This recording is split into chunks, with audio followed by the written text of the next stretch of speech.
자, 우리 기도하고 오늘 예배를 하나님 앞에 정성과 마음을 다하여 드리도록 하겠습니다. 사랑의 하나님, 감사합니다. 오늘 이 귀한 주일에 하나님의 사랑을 묵상하고 주의 뜻을 묵상하고 또 이 땅 가운데 살아가면서 하나님 무엇이 진리이며 우리가 어떻게 살아가야 하며 어떠한 행동을 취하여야 하는지를 주님께 묻고 나아가게 하시니 감사합니다.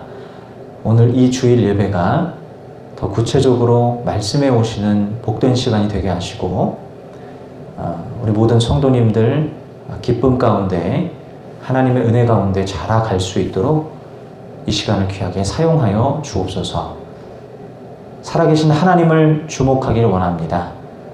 영으로 나아가게 하시고 진리를 붙잡고 나아가는 귀한 시간 되게 하셔서 진리이신 예수 그리스도만 영광 받고 하나님 아버지만 높임받는 귀한 시간 되게 하여 주옵소서. 감사를 드리옵고 살아계신 예수님 이름으로 기도하옵나이다. 아멘. 아멘. 네, 우리 찬송가 38장 찬송하시겠습니다. 찬송가 38장입니다.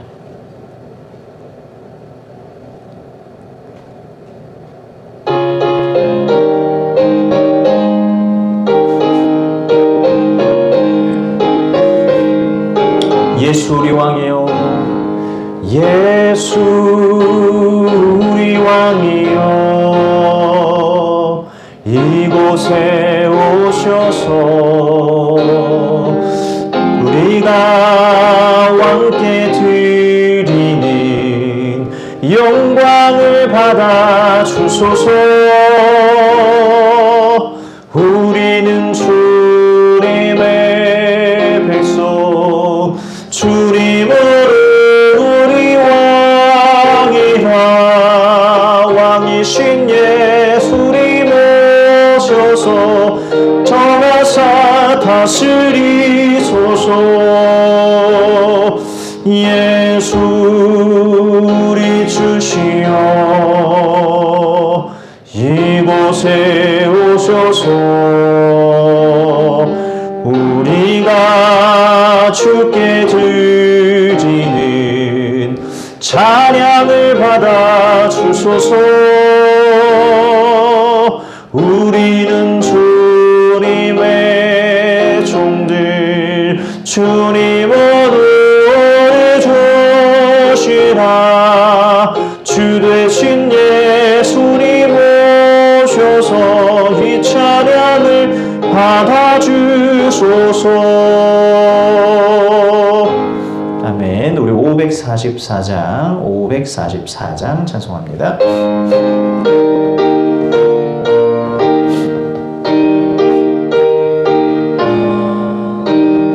울어도 못하네, 눈물 많이 흘려도 겁을 얻게 못하고 죄를 씻지 못하니 울어도 못하네.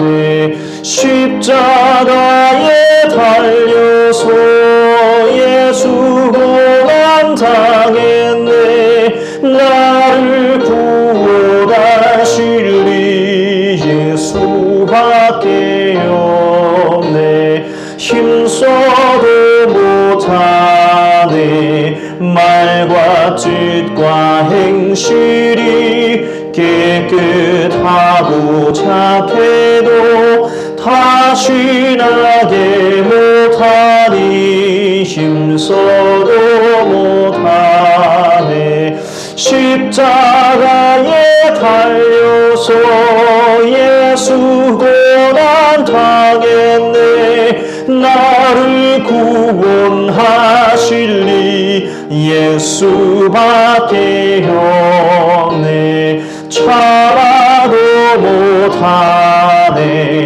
할 수 없는 죄인이 흉한 죄에 빠져서 어찌하니 죽을까. 참아도 못하네.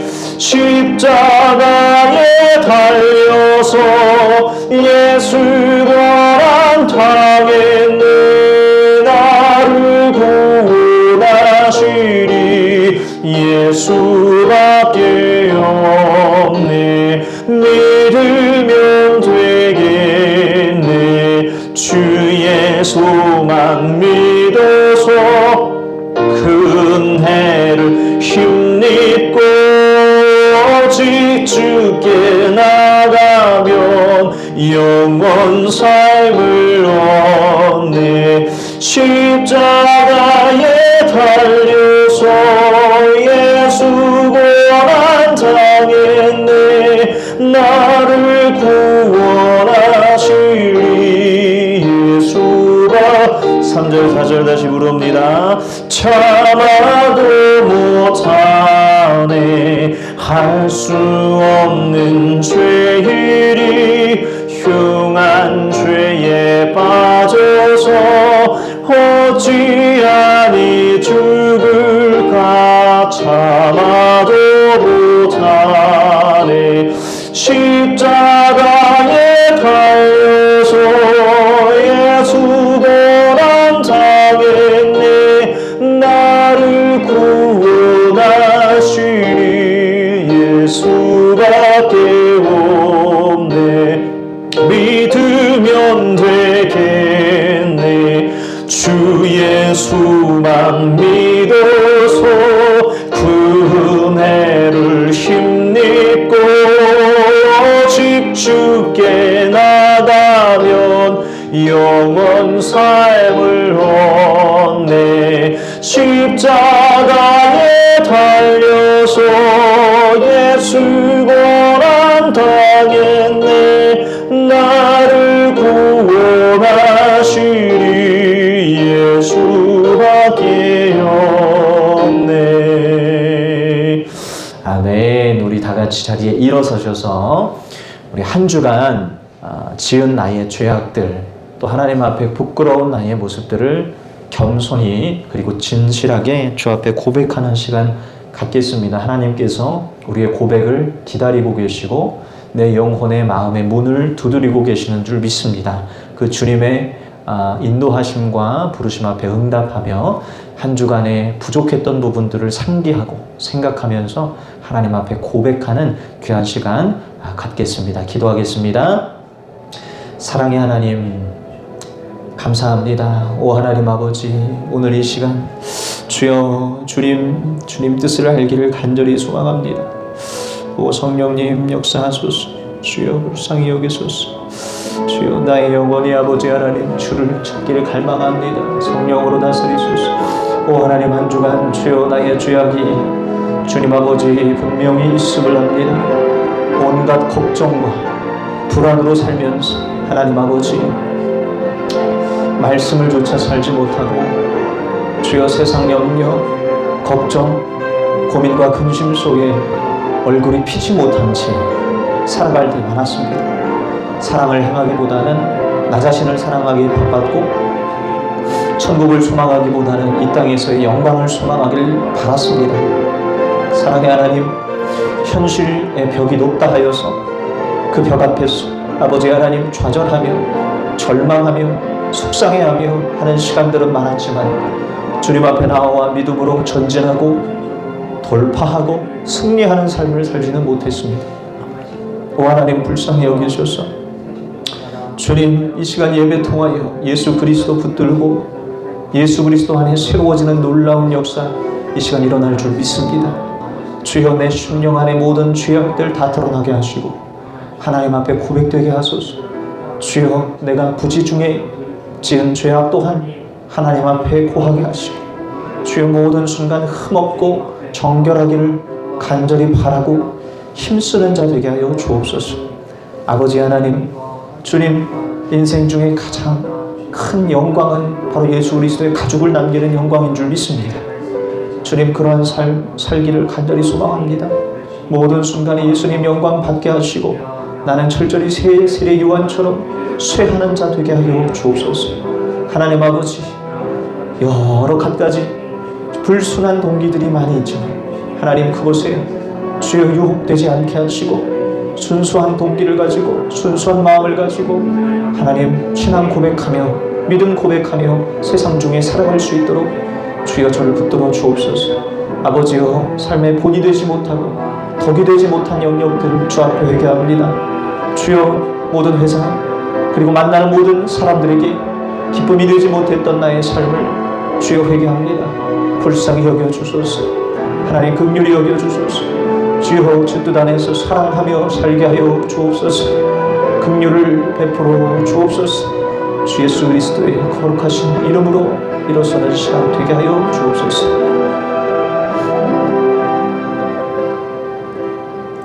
사랑의 주님 감사합니다.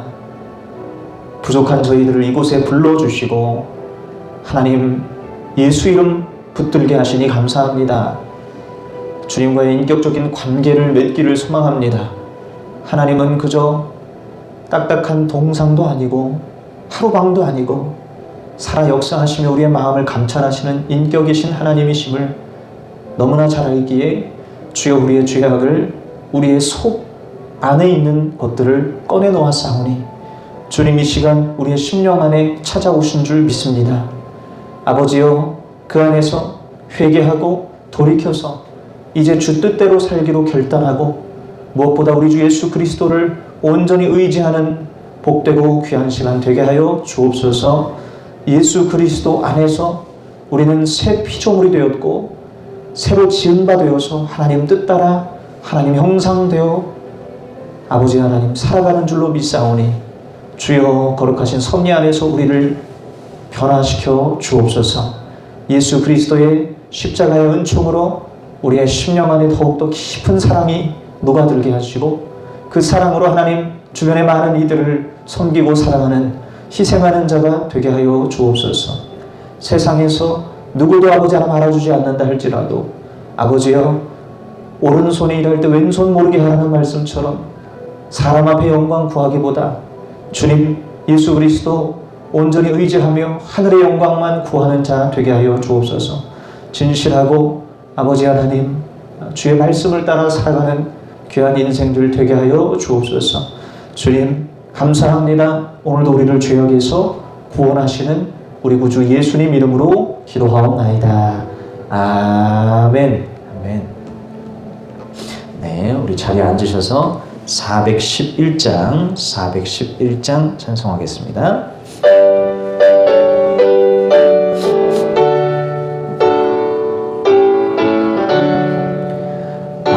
내 맘속에 잠든 평화 있네. 주 예수가 주신 평화. 시험 닥쳐와도 흔들리지 않아. 귀하다 이 평안아. 주가 항상 계셔 내 맘속에. 주가 항상 계셔 기쁘다. 주 나의 맘에 계셔 위로하시네. 어찌 내가 주를 떠나 살까. 귀한 평화 내가 받고 보니 내 슬픔이 사라지고 마음의 기쁨 넘쳐 주를 찬양하네. 평화의 임금 예수. 주가 항상 계셔 내 맘속에. 주가 항상 계셔 기쁘다. 주 나의 맘에 계셔 위로하시네. 어찌 내가 주를 떠나 살까. 주 날개 아래 내가 사는 이 보배를 빛내리라. 기쁜 그날이 와 주를 만나 뵐 때 그 평화 영원하리. 주가 항상 계셔 내 마음속에. 주가 항상 계셔 기쁘다. 주 나의 맘에 계셔 위로하시네. 어찌 내가 주를 떠나 살까. 아멘. 우리 사도신경 우리의 신앙을 고백하겠습니다. 나는 전능하신 아버지 하나님 천지의 창조주를 믿습니다. 나는 그의 유일하신 아들 우리 주 예수 그리스도를 믿습니다. 그는 성령으로 잉태되어 동정녀 마리아에게서 나시고 본디오 빌라도에게 고난을 받아 십자가에 못 박혀 죽으시고 장사된 지 사흘 만에 죽은 자 가운데서 다시 살아나셨으며 하늘에 오르시어 전능하신 아버지 하나님 우편에 앉아 계시다가 거기로부터 살아있는 자와 죽은 자를 심판하러 오십니다. 나는 성령을 믿으며 거룩한 공교회와 성도의 교제와 죄를 용서받는 것과 몸의 부활과 영생을 믿습니다. 아멘. 아멘. 오늘 우리에게 주신 하나님의 말씀 누가복음 12장 21절 말씀입니다. 누가복음 12장 21절 말씀입니다. 누가복음 12장 21절 한 절만 보도록 하겠습니다.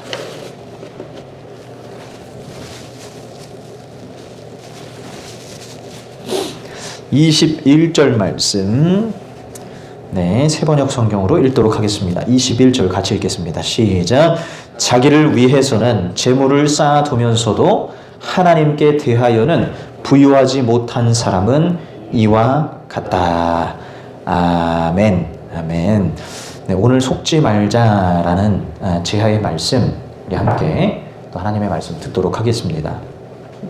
여러분 살다 보면 사람에게 속는 경우들 아마 많이 겪어보셨을 겁니다.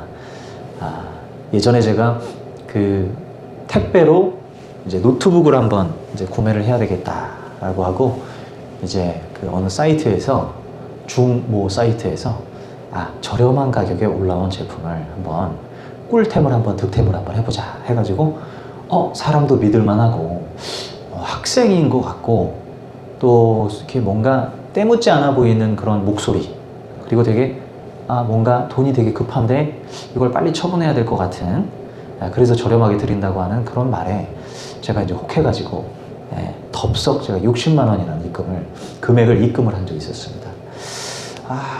이제 손꼽아 그 노트북이 오기를 막 기다리고 있는데 빨리 안 오더라고요. 한 3일 정도 걸렸던 것 같아요. 3일이 돼서 제가 기쁨으로 그 박스를 받고 개봉을 했어요.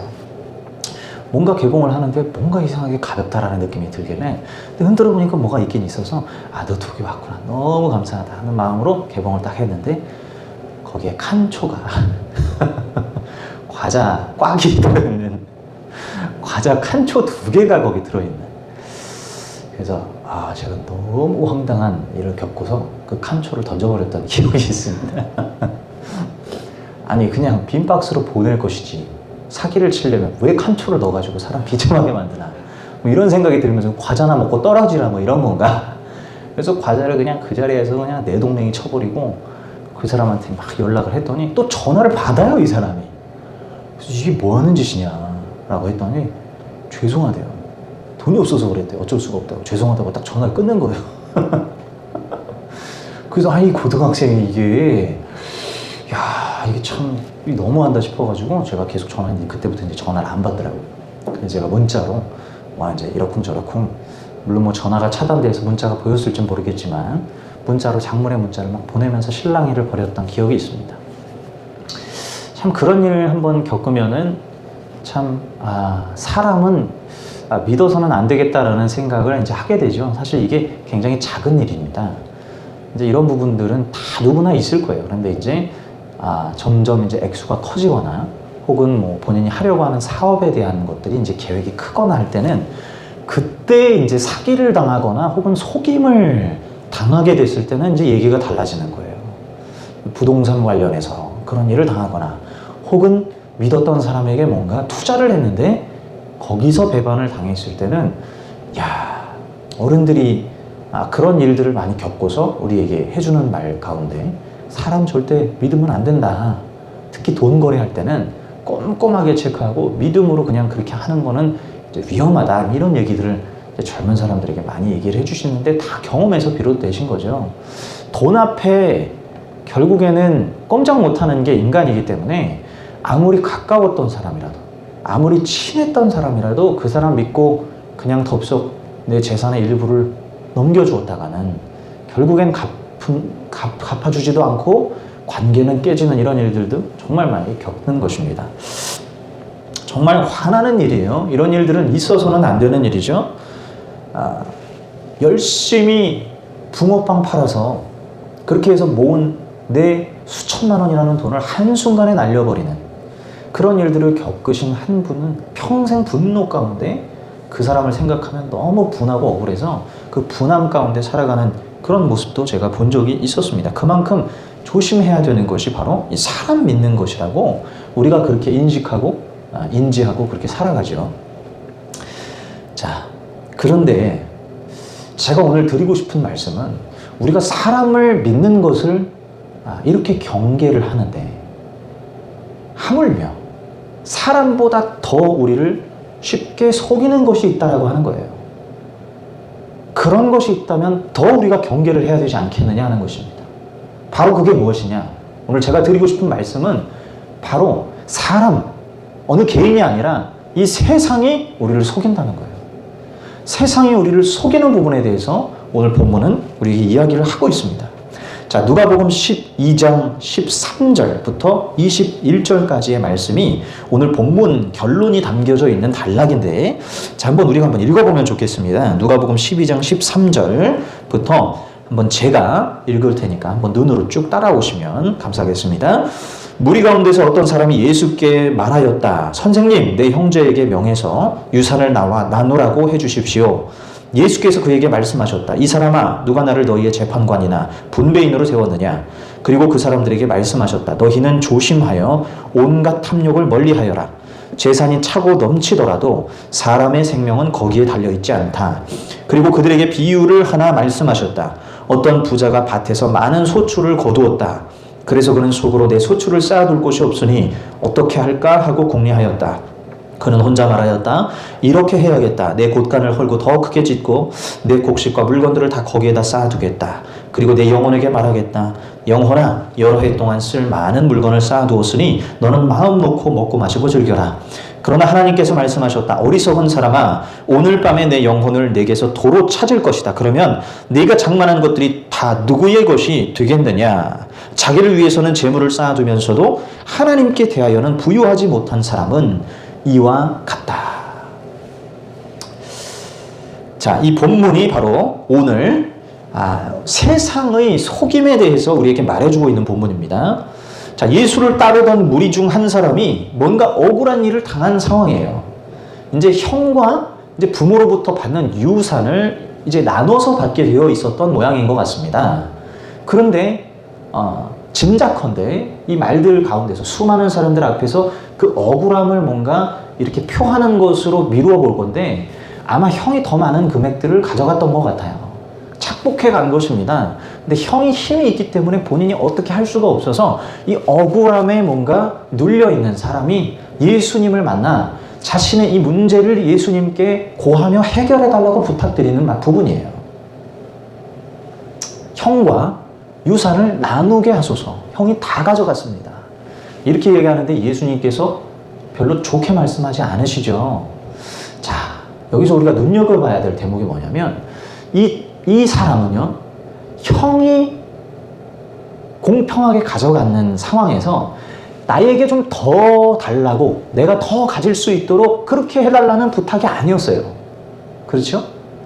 다시 말하면 자기의 욕심 따라서 예수님께 주여, 형이 이만큼 가져갔고 내가 이만큼 가져왔는데 내가 더 갖고 싶으니 형이 가진 것을 뺏어서 저에게 주십시오라고 말한 것이라면 야, 이놈의 자식아, 탐심을 물리쳐라라고 하는 말이 너무나 이해가 된단 말이에요. 그런데 지금 여기 나오는 이 동생은요, 뭔가 자기가 받아야 될 걸 못 받은 상황이란 말이에요. 억울한 상황이에요. 그래서 나름 공의로운 잣대를 들이대면서 내가 이만큼 받아야 될 권리가 있다 이거예요. 그 권리가 있는데 못 받았습니다. 예수님, 요거 좀 해결해 주십시오 라고 말씀합니다.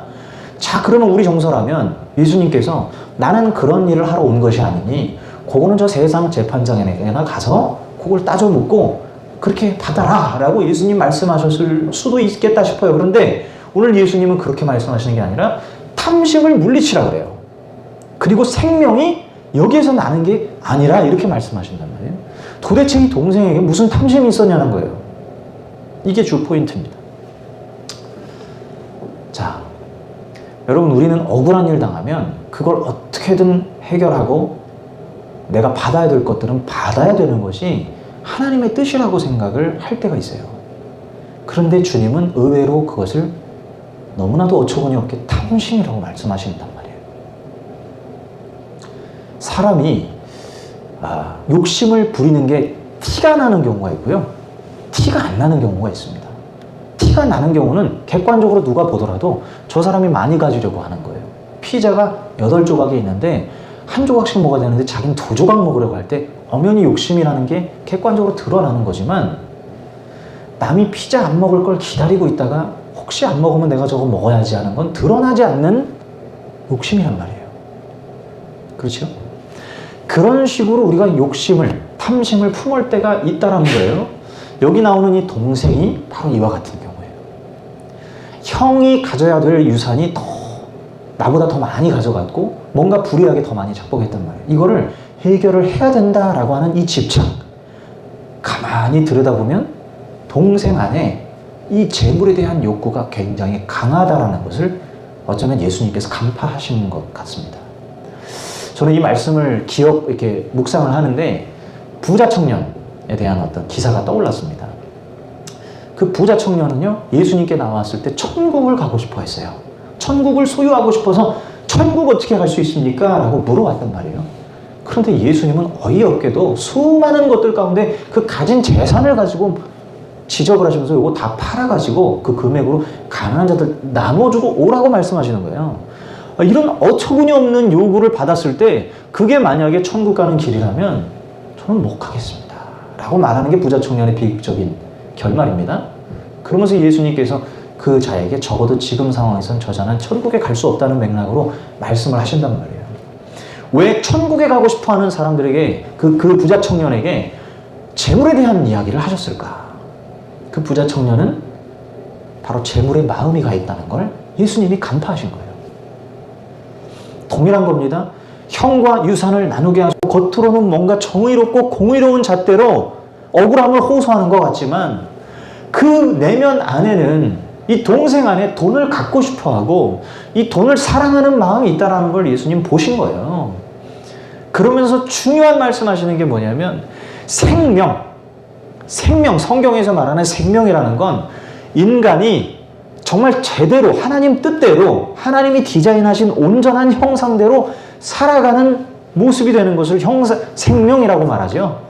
그 생명이 되어져서 정말 인간 가운데 전부 다 세상에 속아서 살아가는데 속지 아니하고 가장 의로운 삶을 살아가는 인생이 있다고 한다면 그 사람이 바로 생명이란 말이에요.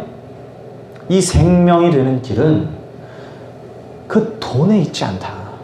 탐심에 있는 것이 아니다.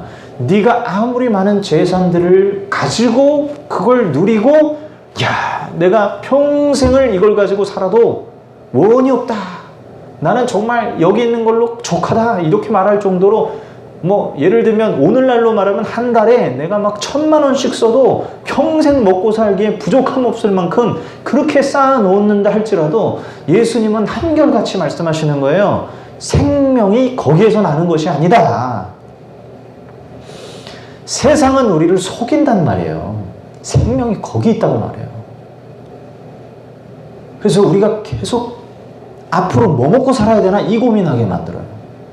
앞으로 나 어떻게 살아가야 되나 이 걱정에 붙들리게 만듭니다.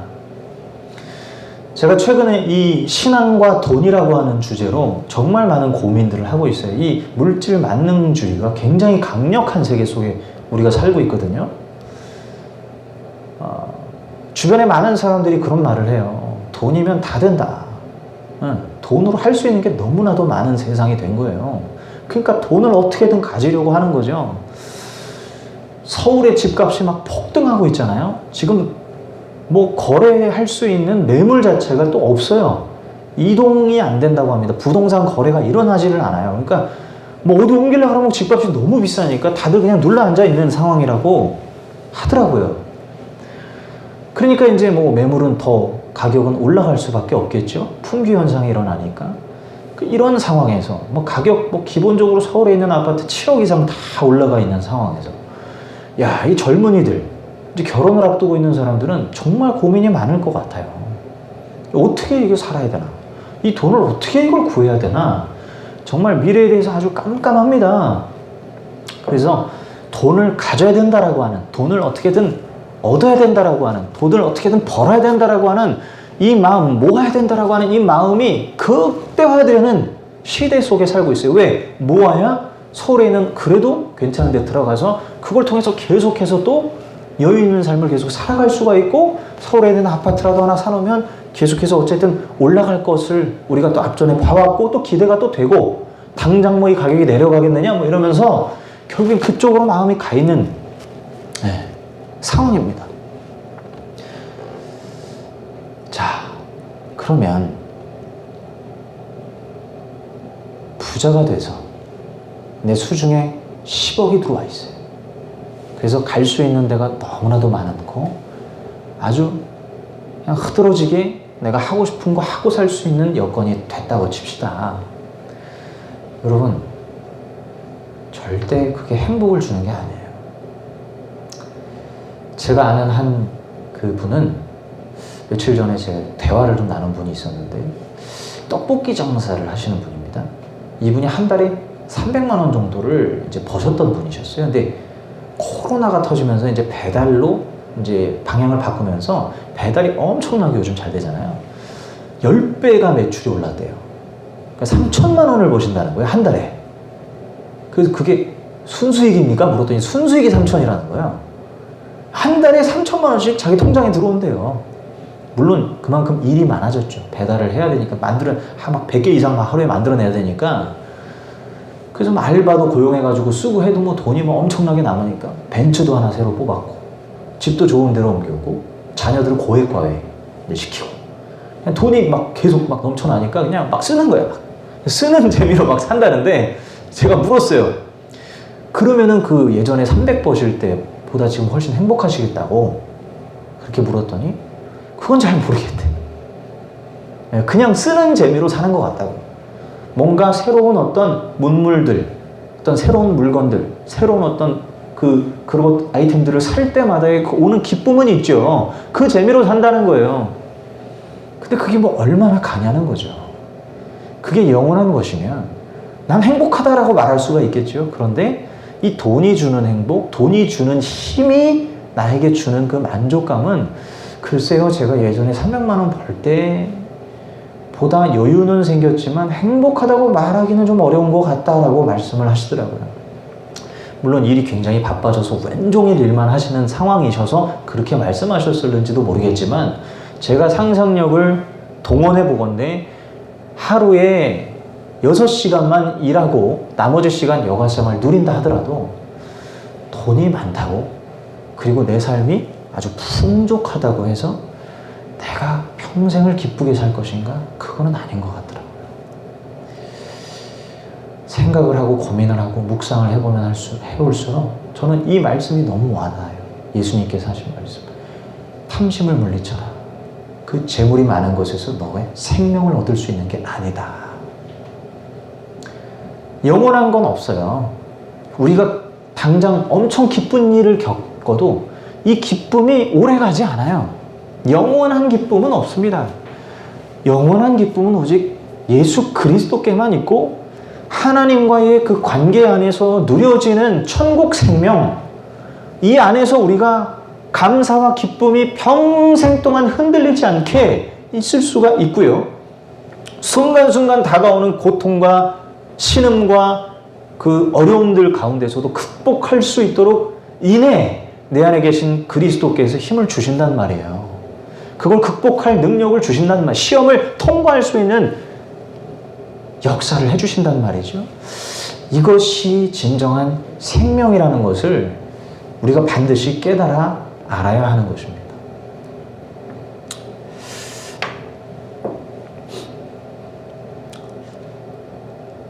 속임을 경계하라는 거예요. 세상은 우리에게 그렇게 살아가는 것이 맞다고 말해요. 그런데 그것은 속임이다. 자, 그러면 우리가 어떻게 살아가야 되는가? 예수님께서 바로 그 다음부터 답을 내시기 시작하는 거예요. 자, 22절부터 등장하는 말씀들 한번 보세요. 큰 그 단락의 제 주제가 염려하지 말아라 이렇게 되어 있습니다. 이게 다 맥락이 있는 거예요.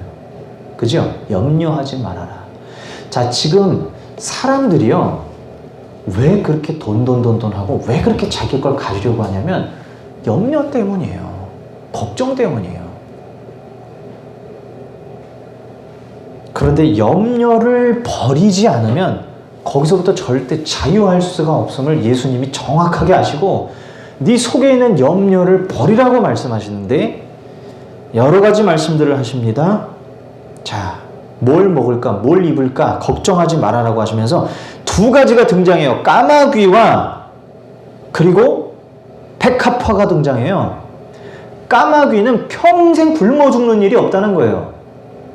그만큼 하나님이 까마귀를 먹이신다는 거예요. 그런데 우리가 야, 앞으로 뭐 먹고 사냐라고 하는 말은 그리스도인들에게 절대 가당치 않다는 거예요. 아무리 내가 직장에서 실직을 당하고 앞으로 내가 무슨 일을 해야 되나라는 생각이 들지를 할지라도 난 뭐 먹고 살지라는 말은요, 하나님이 절대 기뻐하실 말씀이 아니라는 거예요. 너 내 자녀이지 않느냐? 내가 너를 먹일 것이다. 내가 너를 결국엔 까마귀들도 저렇게 내가 먹이는데 너를 내가 굶게 하겠느냐? 라고 하시는 말씀이에요. 그리고 야, 이거 뭐 입고 살지? 라는 생각을 하는 사람에게 백합화를 보라는 거예요. 백합화는 아무 수고도 길쌈도 안 한다 이거예요. 이거 뭐 짜는 거, 모직 짜는 것도 안 하지 않느냐? 근데 알아서 솔로몬보다 더 예쁘게 주님이 입히셨다는 거예요. 그걸 보고 깨달으라는 거예요. 하나님의 자녀들은 하나님이 입히시고 거주할 공간을 주시고 그리고 먹이시고 그렇게 살게 한다는 거예요. 그러니 이 걱정으로부터 벗어나나. 오늘날 이 서울 경기권에 살아가는 사람들이요, 이 부동산 가격 오르면서 막 이거 갑자기 집 빼야 되는 상황이 생기고 전세값 막 오르니까 와, 이거 막 고민이 막 너무 되니까 이거 어떻게 살아야 되나 막 이런 고민들을 하죠. 상황이 그러하니 우리가 다 뭐 먹고 사나, 이거 어떻게 사나 이런 생각들을 하겠으나 우리 주님의 자녀들은 그런 생각을 하면 안 되는 거예요. 그렇게 생각하면 믿음이 없는 거예요. 하나님을 모독하는 거예요. 하나님을 신뢰하기에 만약에 집을 빼야 한다면 과감하게 빼는 거죠. 그리고 또 하나님 허락하신 곳으로 가는 거죠. 빌라 살면 어떻고 주택 살면 어떻습니까? 그렇죠? 꼭 아파트만 고집할 필요도 없어요. 다운그레이드 된다고 할지라도 정안되면 지방 가서 살면 될 거 아니에요? 왜 서울 경기에만 고집하겠습니까? 사람들이 탐욕이 있어서 그래요. 서울 경기가 좋잖아요. 편하고. 지방은 불편하잖아요. 가기 싫어요. 못 사는 거 아니에요. 오히려 하나님 뜻은 저 지방에 가서 사는 곳에 있을 수도 있어요. 우리가 그 부분에서 자유하지 못하면 계속 뭔가에 매여서 이 세상의 속임에 매여서 염려 가운데 살아가면서 걱정과 이 근심으로 짓눌려서 얼굴 한번 펴지 못하고 살아가는 경우가 너무나 많은 거예요. 주님이 이걸 정확하게 아시고 말씀하시는 겁니다. 31절에 이렇게 기록되어 있습니다. 그러므로 너희는 그의 나라를 구하여라. 그리하면 이런 것들을 너희에게 더하여 주실 것이다. 그의 나라를 추구하여라. 그의 나라를 갈망하여라. 하나님의 나라를 바라보아라. 하나님의 나라를 초청하여라. 그것을 소망하여라. 주님이 통치하시고 다스리시는 세계가 내 마음에서부터 일어나게 하시고, 그리고 이것이 흘러가서 내 직장, 가정, 그리고 동료들, 친구들에게 흘러가게 하시고, 이것이 내게 만약에 없다면 이게 위기고 이게 경고예요. 이게 스스로 빨간불이 들어와야 되는 거예요. 집값이 올라서 야 이거 어떻게 사나 어떻게 먹고 사나 이게 아니라 내 안에 지금 하나님의 나라가 없다라는 것에 빨간등이 들어와야 된다는 거예요. 그래서 그것을 먼저 추구하고 살 때 비로소 하나님께서 다른 것들은 어련히 허락해 주시고 챙겨 주신다는 거예요. 한 가지만 더 말씀드리고 마치겠습니다. 저는 정말 평상시에 생각을 많이 하는 사람이라 그런 생각도 해봐요. 자, 그럼 그리스도인들은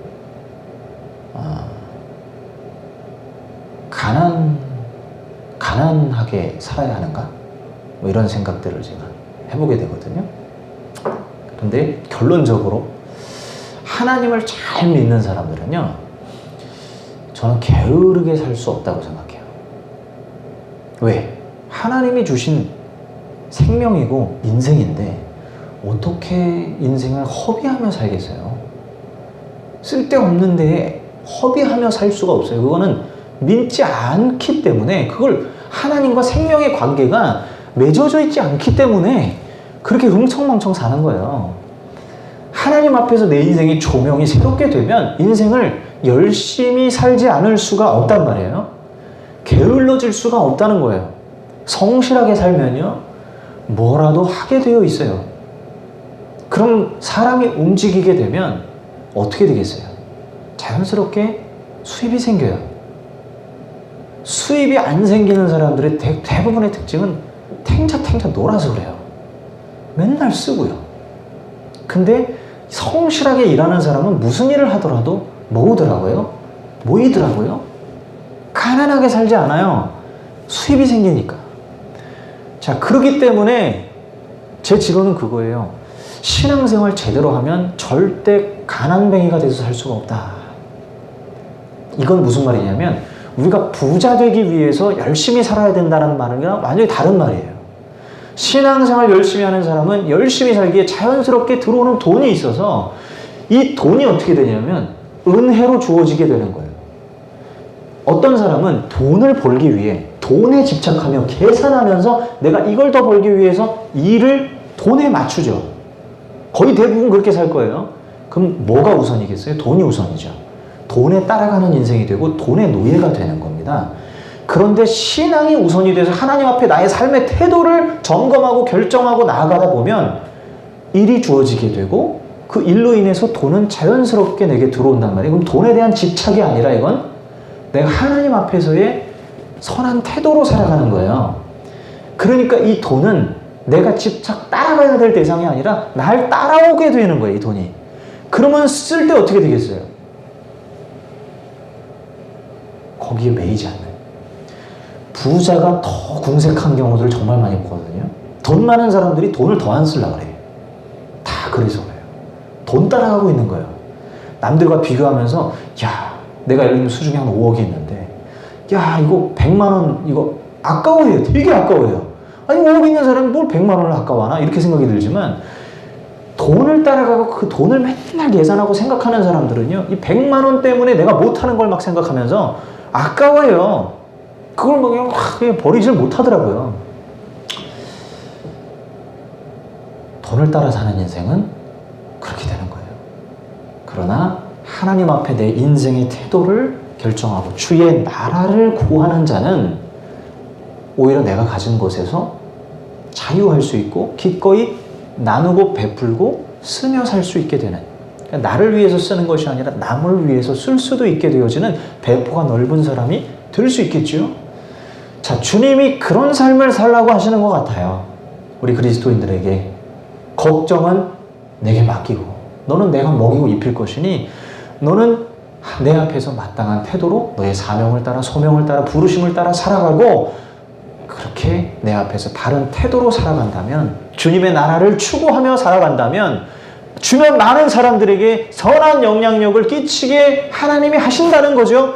세상의 염려 가운데 살아가는 사람들은 자기 문제들이 너무나 급하기 때문에 바로 옆에 있는 도움이 필요한 사람들을 지나쳐버려요. 보지도 않아요. 바빠 죽겠는데 뭘 그런 사람 돕고 있냐? 이렇게 한단 말이에요. 그런데 우리 그리스도인들은 선한 사마리아인 비유에서처럼 감독에게 두드려 맞아가지고 눕혀져 있는 사람들 다 바쁘다고 지나가는데 그 사람 붙들어 놓고 주막집에 데려가가지고 상처 씻어주고 그리고 비용 드는 거 내가 다 계산하겠습니다 하고 가는 사람들이 바로 그리스도인이라, 그런 사람들이 바로 천국 생명을 누린 사람들이라고 예수님이 말씀하신 거거든요.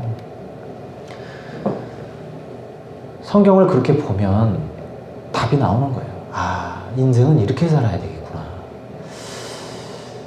제가 이제 나이가 이제 30대 중반이 되고 이제 부동산 거래를 최근에 하기 시작하면서 이런 부분에 이제 눈이 뜨니까 인생이 만만치 않구나 이런 생각들을 많이 했지만 1년 동안 고민한 결과 하나님께서 네 마음이 어디에 있느냐, 결국 주의 나라 가운데 내 마음이 있어야 된다라는 마음을 주셔서 그러한 결론으로 다다르게 하셔서 오늘 이 말씀을 좀 정리해서 우리 성도님들께 함께 전하였습니다. 자, 그래서 34절 말씀이 결론이에요. 너희의 재물이 있는 곳에 너희의 마음도 있을 것이다. 이렇게 결론이 나오는 겁니다. 그 앞절도 한번 쭉 보세요. 맥락이 정확하게 이해가 되실 거예요. 자선을 베풀래요. 자선을 베푸는 건 저 하늘에 낡아지지 않는 주머니에 재산을 쌓는 것과 동일하다 이렇게 말씀하시면서 거기는 도둑과 조문의 피해가 없다 이런 말씀들이 나와요. 그러니까 남을 위해 살라는 거예요. 그런 맥락이 나와요. 이게 바로 예수님께서 우리에게 명하신 그리스도의 제자의 모습이라는 것입니다. 우리가 이 믿음을 가지고 그렇게 앞으로의 삶을 살아갔으면 좋겠습니다. 우리 같이 기도하며 또 나아가시겠습니다. 하나님, 세상은 우리를 속입니다. 이것이 있으면 너는 행복할 거야. 이것이 있으면 너는 가장 만족될 거야. 사람들이 너를 우러러볼 것이고 편리하고 편안하며 가장 만족스러운 삶을 살 거라고 속삭입니다. 그러나 주님, 오늘 말씀 통해서 나의 삶, 우리의 인생들을 비추어 볼 때 하나님, 그것은 길이 아님을 깨닫습니다. 그렇게 멸망하는 짐승처럼 자기 재산 쌓다가 인생 마무리하는, 그리고 우리의 젊음의 시간들을 전부 다 거기에 허비해버리는 안타까운 인생 되지 않게 하시고, 주여, 주의 나라를 추구하다 그렇게 하나님 앞에 나아가는 자들이 되게 하여 주옵소서. 지금 이 순간부터 주님의 나라를 추구하기로 결단합니다. 주님의 통치하심을 간절히 소망합니다. 주의 뜻이 내 삶에 이루어지고 말씀에 순종하며 그렇게 하나님 인도하심 따라 살아가는 것을 추구하는 자가 되기를 소원합니다. 오 주여, 말씀 가까이 하게 하시고 기도하게 하시고 나의 시간을 꼭 떼어서 주께 드리게 하여 주옵소서. 말씀 보고 기도하는 시간, 코로나 시대에 더 어려워지고 있습니다. 그러나 어떻게든 시간을 내어서 하나님 앞으로 나아가게 하셔서 진리를 묵상하는 복된 은혜를 허락하소서. 우리 성도님들 한 사람 한 사람 세상 중에 방황치 않도록 지켜주시고 주의 은혜 가운데 하나님 붙들어 주옵소서. 오 하나님, 감사합니다. 역사하심을 믿습니다. 주여 주도하여 주옵소서. 우리 한 번만 우리 같이 통성으로 기도하고 제가 마무리 기도합니다. 사랑의 하나님, 감사합니다. 오 할렐루야. 주여, 우리 말씀을 아버지 하나님 우리에게 주신 것 감사합니다. 사랑의 하나님 아버지, 믿음으로 살기를 원합니다. 주여, 진리로 살기를 소원합니다. 주의 영으로 살기를 소원합니다. 말씀 따라가길 원합니다. 예수님 나의 왕이심을 고백하며 나아가기를 원합니다. 주여, 참된 교회가 되게 하소서. 주여, 예수 그리스도를 가슴에 품고 살아가게 하소서. 주님이 왕이시고 주인 되신 삶을 살게 하소서. 이 예배가 성공하는 삶이 되게 하소서. 세상 따라가지 않고 속지 않고 믿음으로 살게 하소서. 진리로 살게 하소서. 나의 시간을 아버지 앞에 드리게 하소서. 나의 마음을 드리게 하소서. 거룩한 결단이 있게 하시고 성령의 역사가 있게 하시고 성령의 인도하심 있게 하소서. 오 주여 감사합니다. 나의 삶을 주 앞에 드리게 하소서. 계속해서 고민하고 연구하고 또 하나님 뜻 알게 하소서. 주여 인도하소서.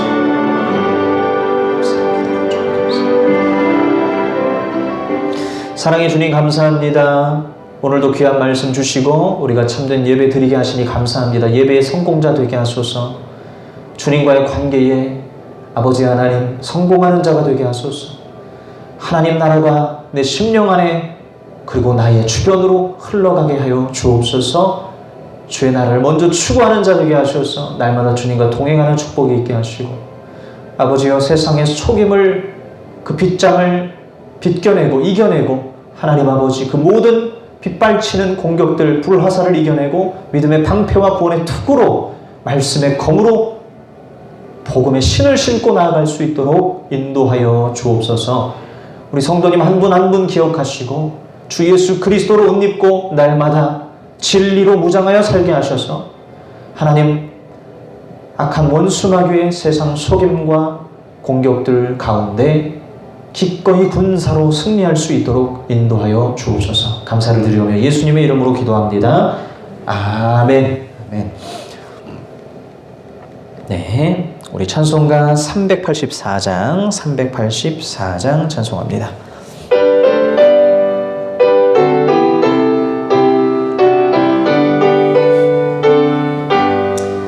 나의 갈 길 다가도록 예수 인도하시리. 내 주 안에 있는 긍휼 어찌 의심하리요. 믿음으로 사는 자는 하늘 위로 받겠네. 무슨 일을 만나든지 만사 형통하리라. 무슨 일을 만나든지 만사 형통하리라. 나의 갈 길 다가도록 예수 인도하시리. 어려운 일 당한 때도 족한 은혜 주시네. 나는 심히 고단하고 영은 매우 갈하나. 나의 앞에 반석에서 샘물 나게 하시네. 나의 앞에 반석에서 샘물 나게 하시네. 나의 갈 길 다가도록 예수 인도하시리. 그의 사랑 어찌 큰지 말로 할 수 없도다. 성령 감화 받은 영혼 하늘 날아갈 때에 영영 부를 나의 찬송 예수 인도하셨네. 영영 부를 나의 찬송 예수 인도하셨네. 아멘. 사랑의 하나님 감사합니다. 예수 그리스도가 나의 주님이셔서 감사합니다. 기쁨과 은혜로 충만하게 하소서. 주님 앞에 드린 예물 기억하시고 아버지 하나님 그 삶에 주님의 인도하심이 구체적으로 명확하게 있게 하여 주옵소서.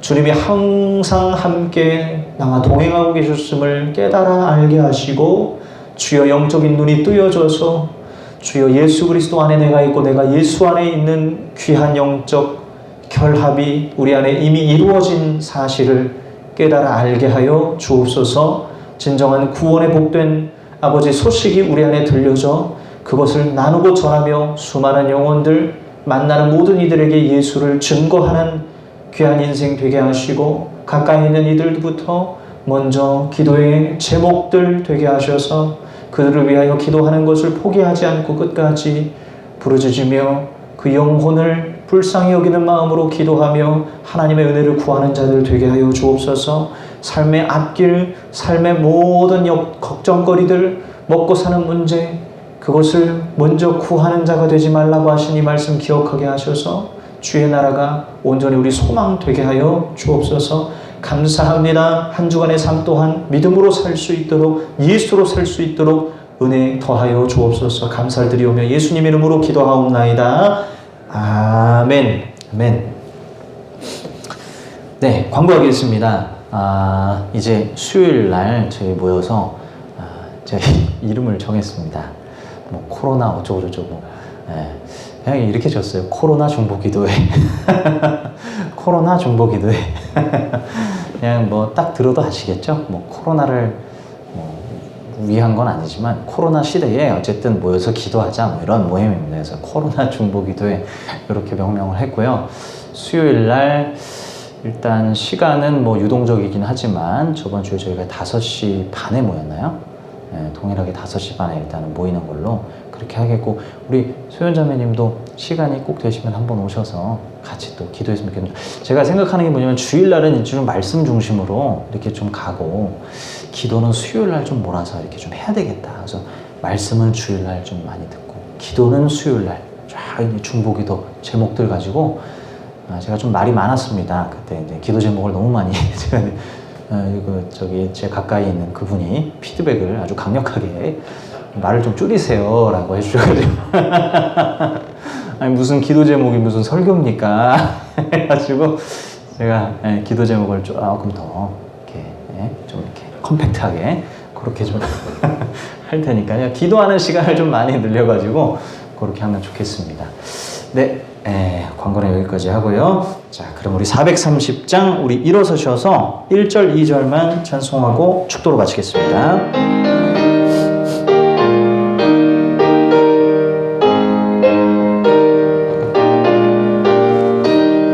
주와 같이 길 가는 것 즐거운 일 아닌가.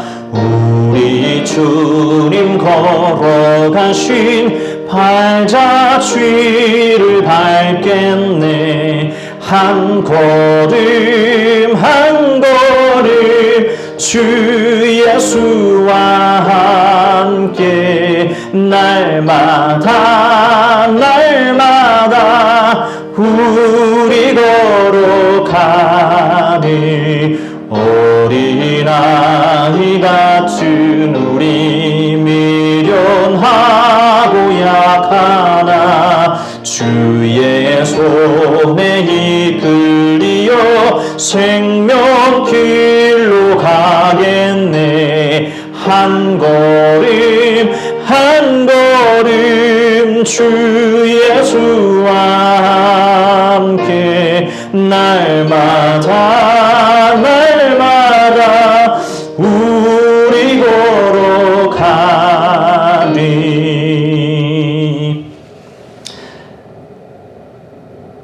주 예수 그리스도의 은혜와 하나님의 사랑과 성령의 교통 인도하심이 예배를 드리고 돌아가는 저와 우리 성도님들 가운데 함께 하시기를 축원하옵나이다. 아멘.